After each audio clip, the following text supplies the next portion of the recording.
Hey everyone, welcome back to another episode of Frozen Oil. And, what were we expecting from this game? The Kings pretty much fully healthy. The Oilers injury riddled, missing Mcdavid, Draisaitl, Ekholm, Kane, and Stuart Skinner. And the Oilers unfortunately fall to the Los Angeles Kings 3-0. One of the goals was empty netter. It was a pretty close game most of the way. I was pretty happy overall with the Oilers keeping it close. They didn't just roll over and kind of, let this game get out of hand. Pickard played really well, I thought, as well. He made a couple of huge stops. And we finally got to see Trent Frederic, which I was so happy with. Right away, his first shift, he makes a huge hit. And in between, whistles in those little scrums and stuff, he made his presence felt. And that's exactly what the doctor ordered for the Oilers. So, overall, it was more of just a, see what's going on kind of game for the Oilers. From my part, I didn't have too many expectations for the Oilers to pull off this win. Unfortunately, just missing a lot of guys. So, what more can you say than that? The Los Angeles Kings played a pretty slow, kind of neutral zone clogging game. That's the kind of style they play, and the Oilers played the same way right back. They didn't take too many chances. I don't know if the mindset was, from Coach Knoblauch to just keep this game as close as possible and then just go for it, in the third period. But the plan obviously didn't work out. And a lot of ridiculous calls in this game. The slash that was called on Janmark was one of the weakest calls I've ever seen. And then in the third period, the refs give the Kings 2 power plays. The Oilers only got 1 power play the whole game. The Kings got 4. And Bouchard basically got tackled by Foegele, and somehow Bouchard gets the penalty. It just doesn't make any sense. And those are the kind of calls that in the playoffs can swing a series and swing a game in a series. And, the biggest thing I want going into these playoffs, which is the main reason the Oilers have not been able to bring a Stanley Cup home the last 3 years, was just the bad calls. The bad calls, the reviewed calls, the offsides, the really ridiculous calls. Mcdavid draws 3-4 penalties a game. He gets hacked and slashed and tackled and interfered with every single time. Almost he brings the puck in, and never a call. So if that changes and the Oilers are getting the number of power plays that they need and they're fully healthy, I see good things for the Oilers. So having said that, let's get to some of these stats here. So final score 3-0 again. Oilers couldn't put one away. Shots on goal 29-27, a pretty close game, like I said. 51-48, the face-offs in favor of the Kings. And this was the big one I felt that really kind of muffled out that third period and any chance of getting back into this game. Was the Kings get 4 power plays. They didn't capitalize on any of them, but they got 2 in the third. The Oilers only with the 1 power play the whole game. It didn't look very good. And hits 23 in favor of the Kings, 17 for the Oilers. Block shots, giveaways, takeaways, pretty even. And if you just look at these penalties here, just the timing of them, too many men on the ice. That's known as a coach penalty, and unfortunately they get one of those, and then that just kind of killed the momentum of the game once Bouchard got that penalty that clearly should have went against Warren Foegele. But like I said, after this game, it doesn't seem like the Oilers are going to be able to even get second place now, which, at the beginning of the year, we predicted here, both Wayne and I, that they would win the division. They would most likely, have a shot at winning the conference and hopefully even the President's Trophy. So we were wrong on all those predictions, but like I said, you just got to make the playoffs, and anything can happen in the playoffs. And for the most part, the Oilers are a better team on the road anyways. Yeah, it's nice to have, home ice advantage, especially if, later on in the rounds. But in the, overall, I feel the Oilers are under a lot of stress and pressure when they play at home. And getting those road wins and then coming back to play at home, it's just a huge boost to close out games and close out series. So we'll see where they finish off. Let's take this moment to kindly remind everyone to consider subscribing to the channel. We are like 3 subscribers away from hitting 700, and hope maybe that could be you by hitting that subscribe button. So take a moment to do that, and we're gonna head on now over to Twitter X, and hopefully you can stay tuned for this, because the LA Kings posted a pretty annoying post today about the Oilers, and we're going to show that here when we switch on over to X. And just a reminder, our handle on Twitter X is @Frozen Oil Hockey. So join us there. We have 800 followers and a great community there on Twitter X. Tons of Oiler fans on there, and it's honestly a riot to kind of have that going while you're watching games and kind of get everybody's opinions while the game is rolling along. So, all right, so let's head on over here to X and see what the Oilers faithful have to say. And we mentioned on the last episode we haven't had time to make another episode strictly about this, but we will mention it here just in case you didn't hear. Here's a couple of posts from Bob Stauffer announcing there was a couple of signings overseas. And the posts go on to say the Oilers add a skilled right shot center into the organization, Tomasek, who has had 2 very good offensive seasons for Farstead SHL. I fully expect him to compete for top 9 minutes next season with the Oilers. So this David Tomasek signed a 1-year, $1.2 million with the Oilers for next season. He's playing in the Swedish Hockey League, and he is highly touted, and Stauffer sees him to compete for top 9 minutes, which is a great sign. So nice to see that we are kind of replenishing our youth here and our farm team, because it's been heavily depleted, especially with the moves that Ken Holland made in the last 5 years. Bob Stauffer also goes on to mention the second signing, which is Josh Szymanski. There were numerous teams looking at Szymanski. Rangy left shot pivot, has some skill and will be an interesting prospect for the Oilers to develop. Has taken a big step forward in the last couple of seasons, and they signed him to a 2-year entry-level contract. And the thing I like about the Szymanski is he's 6'5". He's a monster, and it's nice to have skill, but it's always nice to have some size to go with it. So looking forward to watching those 2 guys next year. Welcome to the Edmonton Oilers.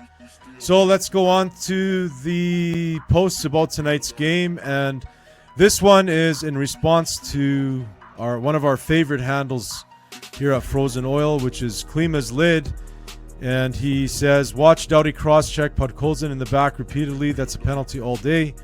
100%. If you know the play we're talking about, if you watch the game, you know the play we're talking about. If that was Nurse, it would have been a penalty 1,000%. And West Coast Hockey Bias goes on to say, Oiler fans are the only fans that cry about how much the Kings get away with. I've never seen a fan base more lacking in self-awareness. I guess when your 2-man team is totally reliant on being power play merchants, you need to get the calls. So, I mean, this is the kind of hate the Oilers get from other fan bases.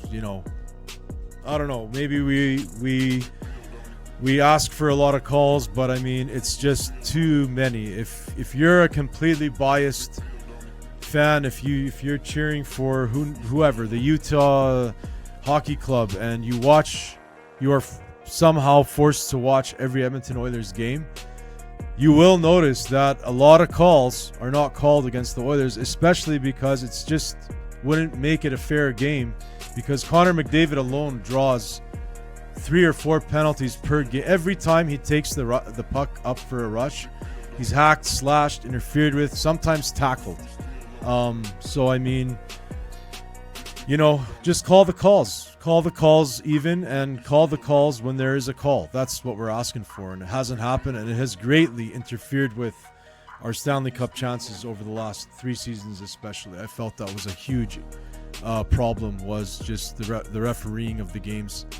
You know, just completely against the Oilers all the time, and it gets frustrating after a while. Next one here is from Cody O at Gretzky215. Trent Frederick was exactly what we needed at the deadline. He's built for the playoffs, going to be bringing everything Perry has, but younger. Perfect for a series against LA, Vegas especially. I agree with you 100% there. This guy brings the physicality, and the Oilers in the playoffs especially are going to need that, and it could be a gigantic difference maker for the Oilers.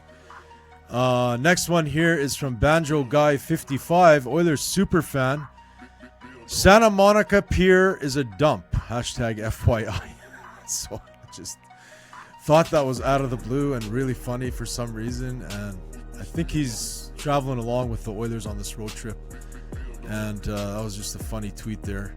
Next one here from at 2003 Nico. Nick says, Welp dream of home ice is over. I don't care how many injuries we've had in year 10 of McDavid. That is absolutely unacceptable. Bowman, Jackson, and Knoblauch need to F off. Yeah, obviously huge expectations. Both Wayne and I said here on the channel that, you know, winning the division this year was a minimum.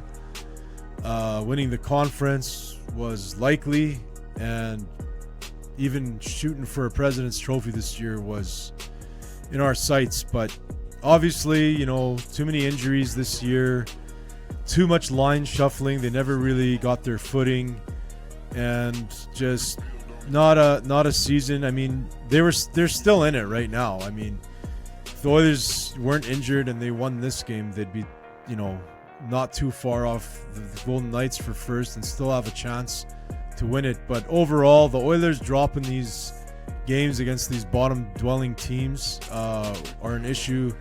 I felt the Four Nations was a huge disruption to the Oilers season, especially for McDavid and Ekholm. And our record showed it after. We were just gassed, and we could not come up with a lot of wins. So we'll see what happens next year, but I think you're right. It's over for this year for those hopes. But playoffs is a different story. Next one here from EDM Oil 13. I really don't understand how every forward we've had other than McDavid and Draisaitl, sometimes Perry and sometimes Hyman, maybe sometimes Nuge, can get a puck in prime scoring territory, and all we get is a muffin right into the goalie every effing time. Yeah, I agree. I think Hyman is number one for that. I call him the logo assassin here. Oh, he's right at the chest, center of the chest. Podkolzin is another guy for that. It gets pretty tiring after a while where every single shot is right at the goalie's chest. And at this level of hockey, the goalies know how to control their rebounds for the most part, and it just kills the play. So Connor Brown is another one for right at the logo. So, I mean, we got 3 of those guys on our team. But I don't know. For the most part, it's, like I said, be nice to pad the stats in the regular season, but now for us anyways, for me anyways, it's just focused on the playoffs right now. Laser focused on the playoffs, and I really not thinking too much about regular season and stuff like that. Come playoffs though,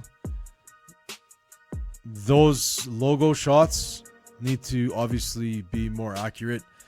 Next one here from Troy at Heavy Oil Country. Is Fogle even playing? Bracket, he is, because I haven't noticed him today. And I agree with you 100% there. Fogle just decides to show up when he shows up. A lot of his goals are not very important goals. And switching him up for Arvidsson, to me, was a win. Obviously, it hasn't worked out this season so far. Arvidsson started to turn it on as of late, but again, none of this is going to matter. Come playoff time is when it's going to matter. And most likely we will be facing the Kings in the playoffs in the first round. And I mean, basically whoever's going to win that series is going to win that basic swap there. Even though they weren't traded, the Oilers declined to extend Fogle and decided to sign Arvidsson, so they are kind of tied there a little bit together, but we'll see what happens.